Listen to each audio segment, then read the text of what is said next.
Mkristo, tabasamu. Kanuni ya Mkristo. Bwana mnajibu kinyonge watu wa Mungu. Ni wakati mzuri wa kuweza kusikiliza kipindi ambacho kipo mbele yetu, na ni wasihi tu kila mmoja aweze kukaa makini na kusikiliza nini kinaenda kujiri. Na kabla ya kuendelea, niombe kila mmoja afumbe macho yake tupate kuomba. Mtakatifu, mtakatifu Baba yetu uliye juu mbinguni, asante kwa ukuu wako na ulinzi wako kwa wakati na muda huu. Jina lako litukuzwe, sifa na utukufu zikurudie, mfalme wa amani. Muda huu na wakati huu tuna programu inayoenda kuendeshwa. Tunakuomba Baba wa mbinguni uwe pamoja nasi, utuongoze, katutumie tu kama chombo, lakini uongozi wako uwe pamoja nasi na watu wako wakaweze kusikia ambacho kwa siku ya leo umepanga. Watu wa Mungu tuweze kupeana maelekezo. Niombe fupi nikitumaini kwa pamoja nasi kupitia jina la Yesu Kristo, amina. Bwana ni mwema na wakati wote. Mbele yenu hapa ni wanakamati wa Samiti, yani kwa kanda ya Iringa. Ni tuko hapa mbele yenu kuwajuza nini kitafanyika tunapofikiria nini maana ya Samiti. Yani kichwani mwako tunapofikiria nini maana ya Samiti na kuna nini kitaenda kufanyika kwenye Samiti. Tukianza na maana ya Samiti tu, kwanza huu ni mkutano mkuu wa wanatukasa, yani wanachama wa vijana wa Kiadventista wanaosoma vyuo vikuu na vyuo vya kati. Huu ni mkutano ambao huwa unafanyika kila mwaka, ambao mkutano malengo yake ni makubwa sana na ni mengi sana. Malengo ya mkutano, cha kwanza ni kwenda kudirisha chakula neno la Mungu.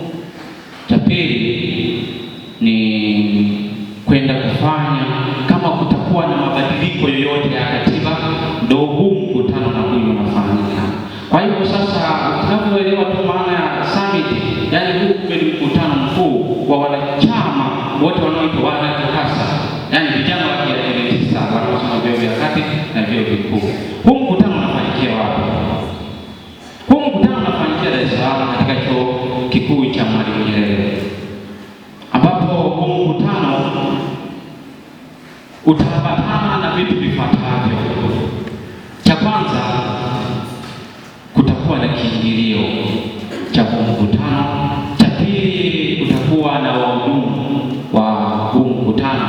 Cha tatu, kutakuwa na maswala ya chakula. Yaani huwezi kukaa kwenye mkutano hauli. Hiki ndio kipengele cha muhimu sana kwa vijana na kwa watu wote, yaani swala la chakula.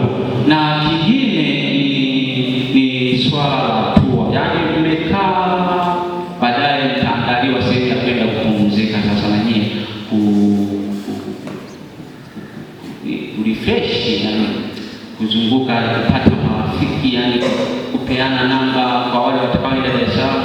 Masuala ya kuogelea yapo kule. Sasa kitu kingine itakuwa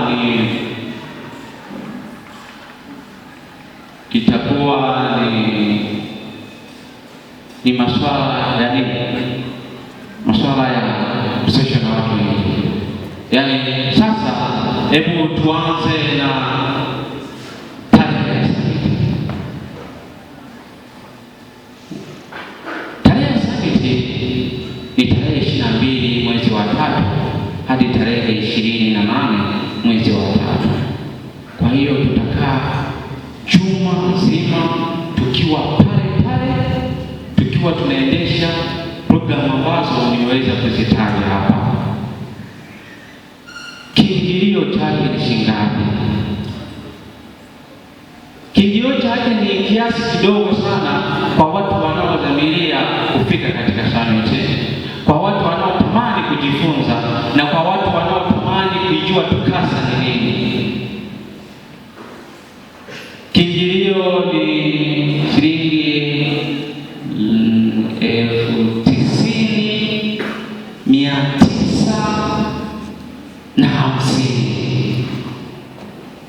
90,950. 90,950. Nasemaje watu wa Mungu? Nasemaje watu wa Mungu? Sasa hapo ndipo sisi tunakutana na wanaTUCASA ukiwaambia kwamba kanuni ya Mkristo tabasamu limepotea. Ni 90,950. Ni kiingilio kidogo sana kulinganisha na na summit ambazo zimeshawahi kufanyika. Kuna summit ilishawahi kufanyika ilikuwa ni kiingilio 160. Sasa hii ni 90,950. Nikuombe mwanachama, sina maneno ya kushawishi sana kwenye swala la kiingilio, lakini unachotakiwa kupanga ni kutoa kidogo kidogo. Leo una 15,000 peleka, kesho una 20,000 peleka. Hii itakuwa ni dogo sana kwako wewe kama umepanga kufika katika ile summit. Hakuna mkutano mwingine wa kuunganisha wanachama. Mikoa